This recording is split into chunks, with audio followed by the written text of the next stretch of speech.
Los invito a que inclinen sus cabezas y comencemos la oración del día de hoy. Señor mío, Dios que estás en el cielo, te doy gracias por un día más, por regalarnos la dicha de la vida, por regalarnos la salud, por llenarnos de todas estas bendiciones que tenemos inmerecidas. Te pedimos, Señor, por toda la gente que está pasando por esta tribulación, por toda la gente que carece de alimento, que carece de trabajo. Te pedimos que nos ayudes a enfrentar esta pandemia, que nos ayudes a regresar lo más pronto a nuestras actividades. Tú eres el único que sabes por qué ocurre cada una de las cosas y nunca nos vas a probar más allá de lo que nosotros podamos resistir. Nuevamente te damos gracias por todas las bendiciones que pones ante nosotros y esta oración te la hacemos llegar por medio de tu Hijo, nuestro Señor Jesucristo. Amén. Buenos días, chicos, bienvenidos a esta segunda sesión de esta semana. El día de hoy nosotros vamos a empezar a hablar de lo que es la transición nutricional. Nosotros ya vimos anteriormente, pues obviamente todas las enfermedades que nos puede desembocar una mala alimentación. Ahora vamos a ver este nuevo tema. Primero vamos a ver qué va a ser la transición nutrimental. La transición nutrimental se va a referir a los cambios que ocurren al aumentar los ingresos de una familia, comunidad o población. Sustitución de dieta rural, que es una dieta tradicional, por una dieta moderna. Esta dieta moderna va a ser una dieta opulenta, una dieta occidental que va a ser alta en grasas, especial grasas saturadas, en azúcares, en alimentos procesados, en proteínas de origen animal, y ya va a ser una dieta baja en fibras y en carbohidratos complejos. No se trata de un simple cambio alimentario, también es un proceso multifactorial en donde van a tener cambios sociales, cambios económicos y cambios de comportamiento individual. Entonces, nosotros podemos asumir que una transición nutricional es esa transición que se hace cuando un medio social hace transita, como su nombre lo dice, de un estado económico a otro, cuando un país se va desarrollando, cuando sus actividades van cambiando, cuando esa dieta que nosotros tenemos como dieta tradicional, esa dieta a lo mejor rural era rica en ciertas vitaminas, rica en verduras, rica en frutas, pues obviamente se va cambiando, se va sustituyendo por lo que es la comida rápida, la comida comprada, la comida procesada. De esto es de lo que nos llama lo que es una transición nutricional. El concepto de transición o movimiento de un estado condición a otro es usado para mostrar la naturaleza dinámica de una dieta, particularmente grandes variaciones en su estructura general. Muchos de los factores se han explicado los cambios de la dieta, también explican ellos actividad física y de composición corporal. Tenemos lo que vamos a tener en movimiento, la transición de un estado condición de lo que es, por ejemplo, una dieta saludable, una dieta también es bien equilibrada, de fruta, verdura, de un plato del comer bien utilizado junto con ejercicio. También podemos llegar a tener dietas altos en carbohidratos, altos en comida procesada y que llevan también personas con una vida sedentaria.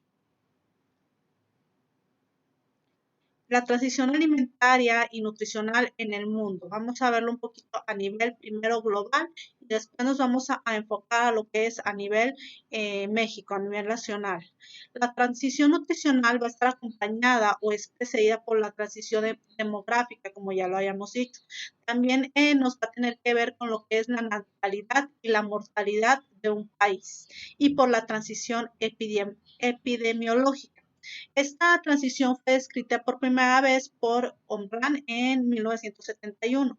Él nos indicaba que el cambio de un patrón en el cual la insalubridad y las hambrunas nos van a llevar a una alta prevalencia de enfermedades infecciosas y de desnutrición y va a ser un patrón de altas prevalencias llamadas enfermedades crónicas no transmisibles, que son las que vimos en nuestra sesión pasada.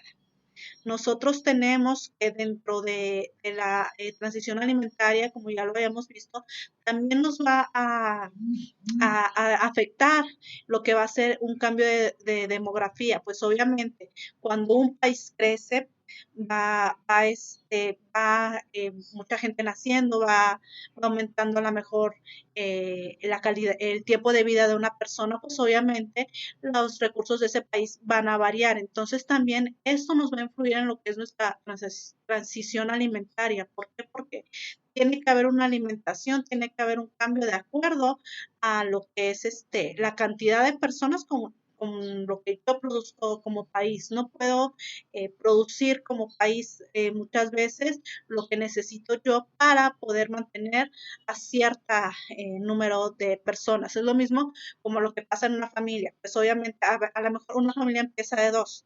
Y el sueldo que tiene una familia de dos, pues obviamente no te va a alcanzar igual o no van a comer igual muchas veces que si la familia de repente se hace de cuatro. Entonces también este tipo de factores pues obviamente nos van a impactar en lo que es nuestra transición alimentaria. Nos dice también, nos va a afectar lo que va a ser la epidemiología, las enfermedades que puedan llegar a tener algún país, algún tipo de región. Nosotros lo estamos viviendo actualmente. Nosotros estamos pasando por una transición nutricional.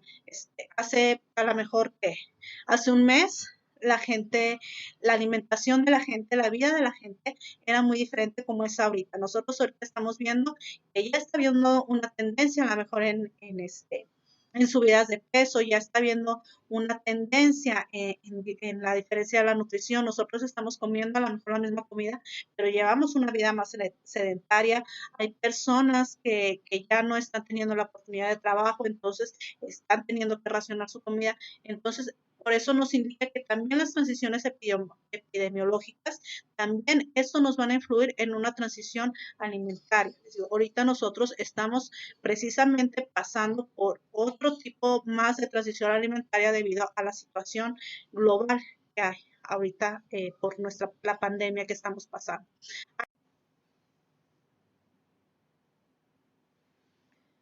Aquí vamos a poder ver un gráfico de las transiciones que van de la mano con la transición nutricional. Tenemos a lo que es nuestra transición demográfica y nuestra transición epidemiológica.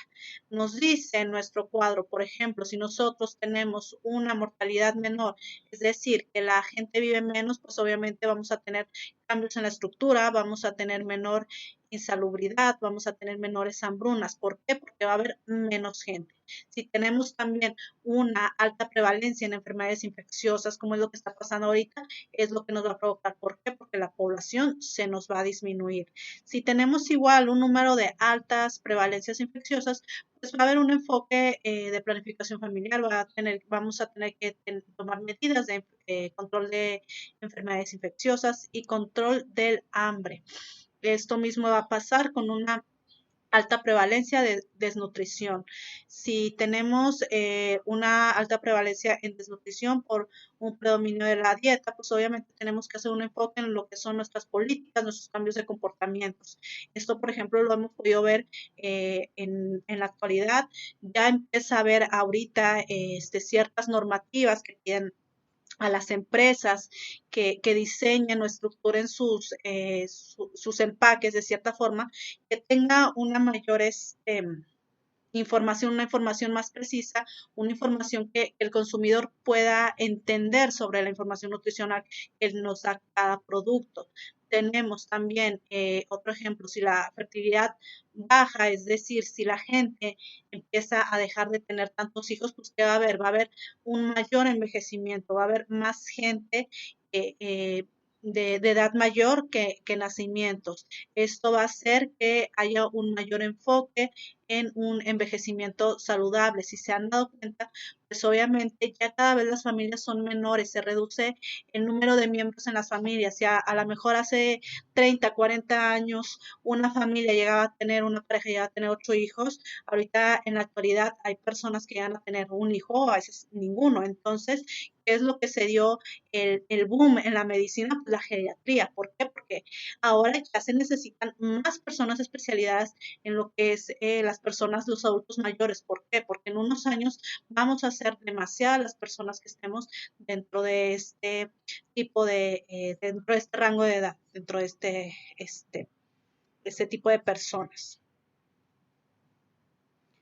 ¿Cuáles van a ser los patrones o las etapas que va a pasar una transición nutrimental? Nosotros vamos a tener 5 patrones o etapas. Primero está la etapa de recolectores y cazadores. En esta etapa va a haber una dieta alta en carbohidratos, fibra y hierro. Va a ser baja en grasas, en particular saturadas, debido al contenido de estos ácidos polisaturados de los animales salvajes en contraste con los domesticados.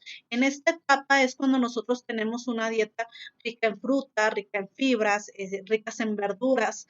Es una dieta cuando los animales no eran domesticados, no eran hormonados, no se les daban ciertos alimentos para la engorda, era todo un proceso más natural.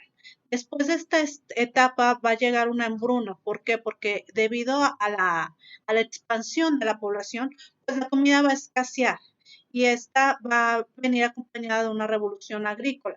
Y persisten en Europa, esta etapa persistió en Europa hasta el siglo XVIII. Actualmente solamente esta etapa está en lo que es parte de África. En África es donde todavía tenemos hambrunas debido al escaseo de comida. Al final de las hambrunas va a haber una dieta alta en proteínas, en frutas, en vegetales y baja en carbohidratos. ¿Por qué? Porque con la revolución agrícola que nos muestra en la segunda etapa, en el segundo punto, pues obviamente la gente va a empezar a producir mucho y va a producir más. Entonces, ¿qué es lo que normalmente el cerebro les manda al cuerpo? Ahorita que hay comer, entonces pues obviamente se va a elevar todo el consumo proteico, todo el consumo de frutas, de vegetales y va a ser todavía baja en carbohidratos. Después de esto vamos a pasar a una cuarta etapa que va a ser la dieta de tipo occidental. Esta dieta, como ya lo habíamos mencionado, nos va a provocar o va a resultar en enfermedades crónicas. También va a tenernos como consecuencia hábitos inadecuados de comida, y también nos va a llevar al sedentarismo. En el quinta etapa va a ser la toma de conciencia y el cambio de comportamiento que se asemeja más a un patrón de la etapa 1 y a un patrón de la etapa 4, además de un aumento de la actividad física. Nosotros, yo creo que a nivel México, estamos todavía en una etapa, en una cuarta etapa. Nosotros estamos en una etapa donde nos está llegando toda la dieta occidental, estamos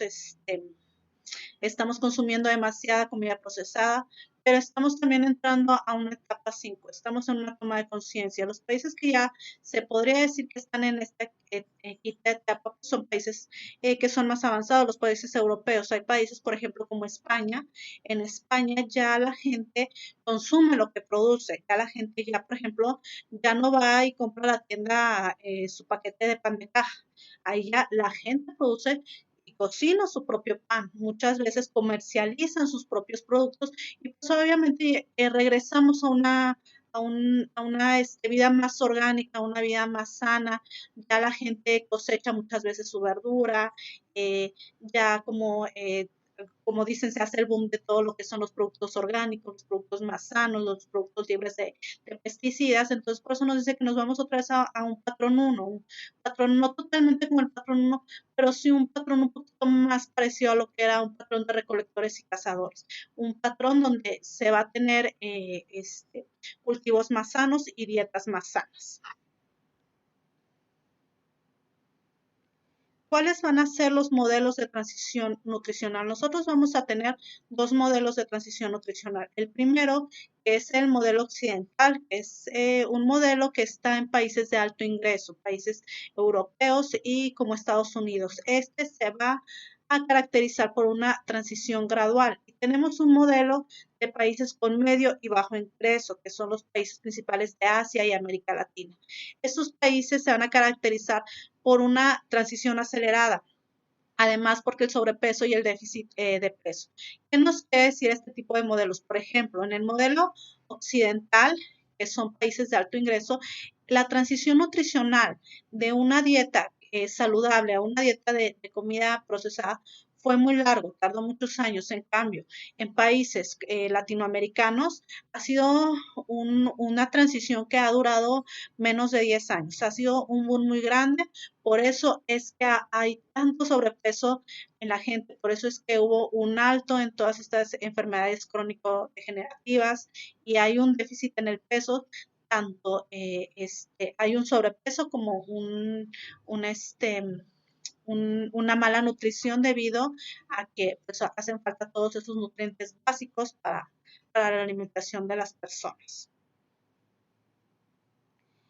Las etapas de recesión de las hambrunas y el predominio de las enfermedades crónicas. Vamos a enfocarnos un poquito a esta etapa porque es en la etapa donde actualmente está gran parte del mundo. Esta etapa se va a caracterizar por los siguientes factores. Primero va a ser el abandono de las dietas tradicionales que consistían en alto consumo de cereales y tubérculos. Como ustedes lo han visto, normalmente las comidas típicas de cada región, principalmente de las regiones centros y sures del país que están menos influenciadas por lo que son los Estados Unidos, son dietas ricas en maíces, dietas ricas en verduras. Normalmente todos los platillos tienen cierta porción de carne, tienen cierta porción de cereales, ciertas porciones de verduras. Eran dietas que estaban realmente balanceadas. Vamos a tener una siguiente etapa que va a ser cuando va a empezar a existir una homogenización mundial del tipo de comida consumida. Por ejemplo, ahorita si tú vas a Estados Unidos, vas a conseguir las mismas hamburguesas, los mismos hot dogs. Si vas a Europa, cualquier parte de Europa, vas a volver a encontrar esas hamburguesas, vas a encontrar todavía los hot dogs, las pizzas. Vas a Asia y vas a encontrar la misma comida. Esta segunda etapa, este inciso B, nos habla de eso, esa homogenización mundial, que en todas partes del mundo vas a encontrar esa misma comida procesada que tiene un alto contenido en energía, tiene grasas saturadas y tiene muchos azúcares simples que te dan energía en un momento, pero que te dan después un bajón de energía y son muy difíciles de procesar para tu cuerpo. Después viene la siguiente etapa, que es una disminución de la actividad física por cambios de la estructura ocupacional. Cada vez la movilidad en el mundo, en todas las regiones, pues obviamente, si antes la gente iba caminando, pues a lo mejor ahora ya tiene un carro.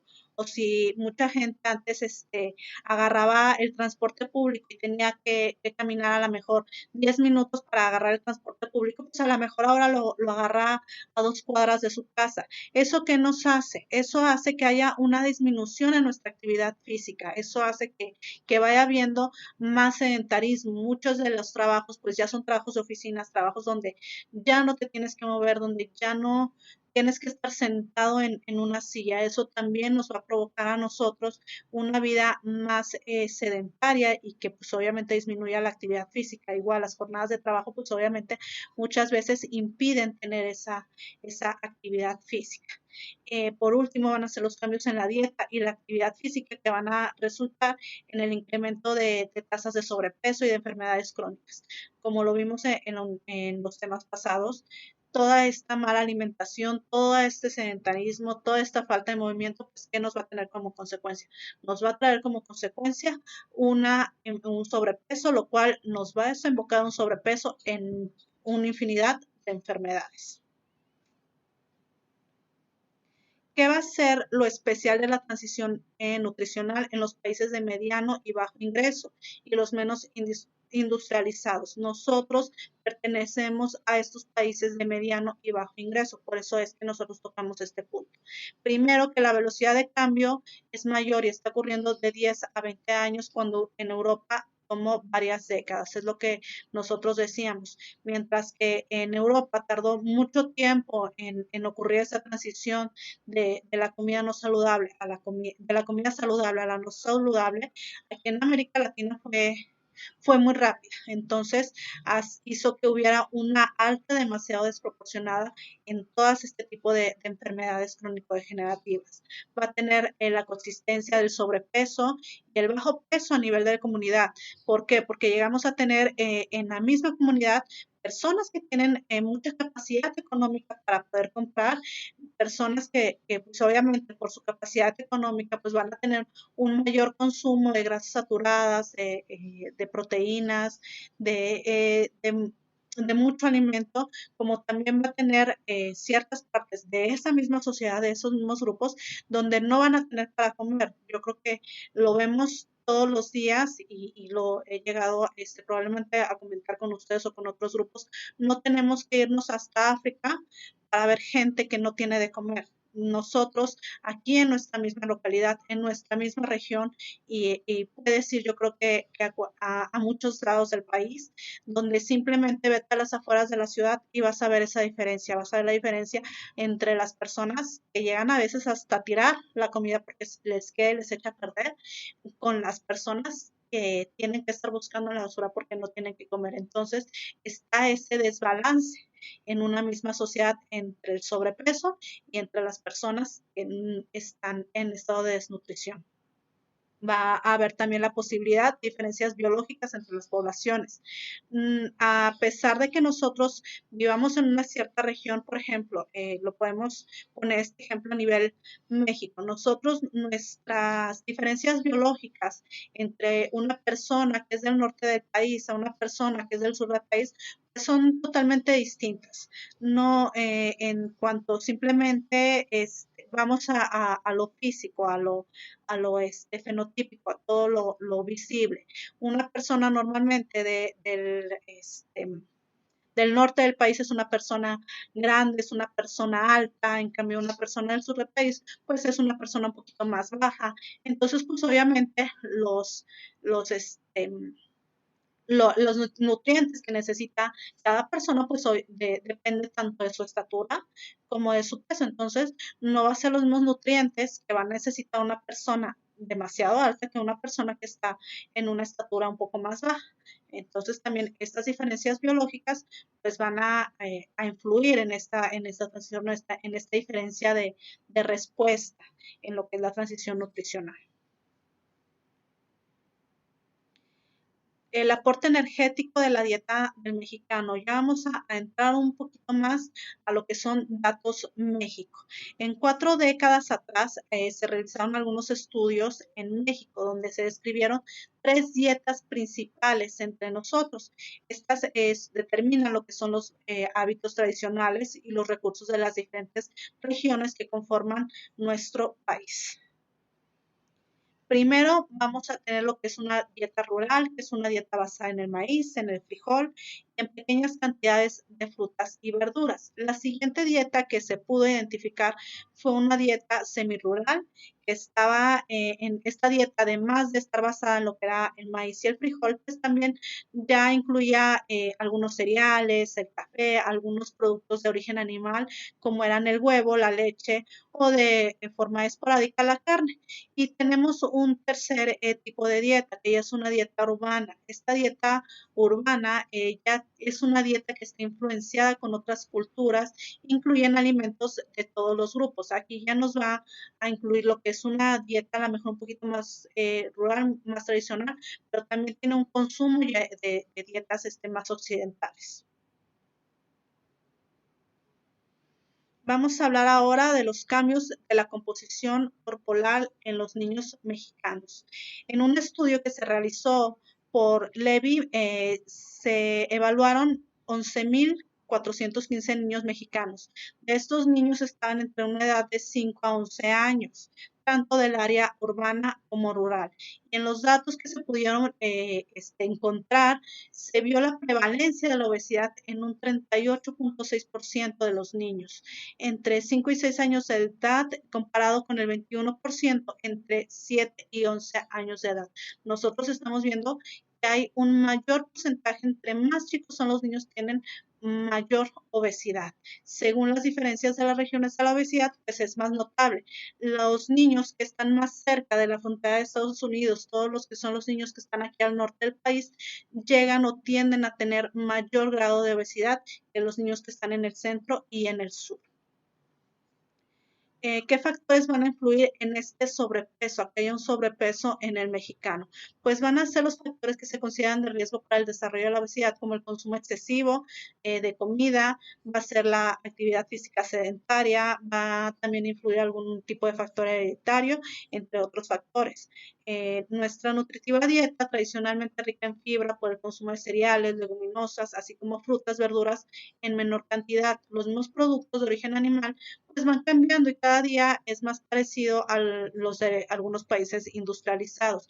Aquí si ustedes han tenido la oportunidad de viajar, chicos, ustedes se pueden encontrar que no es la misma la calidad eh, de, eh, de alimentos que están al norte del país que las que están al sur del país. Yo creo que no sé si en algún momento se los he expresado y no es por ser grosera con la gente de aquí del norte, pero la dieta, por ejemplo, del norte está basada principalmente en carnes rojas y en harina. Y en cambio una dieta del sur está basada más que nada en maíz y en cereales. Y por ejemplo aquí están acostumbrados a una dieta de productos congelados, de productos más procesados.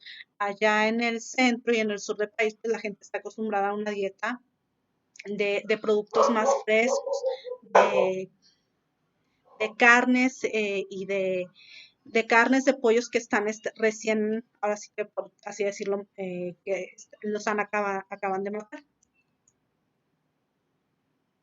Entonces, todo este tipo de situaciones, chicos, también nos van a influir en lo que van a ser los factores que nosotros nos van a hacer aportar mayor cantidad de carbohidratos y pues nos van a hacer tener una tendencia al sobrepeso. Como conclusión, podemos decir que hoy en día pues seguimos viviendo una transición nutricional.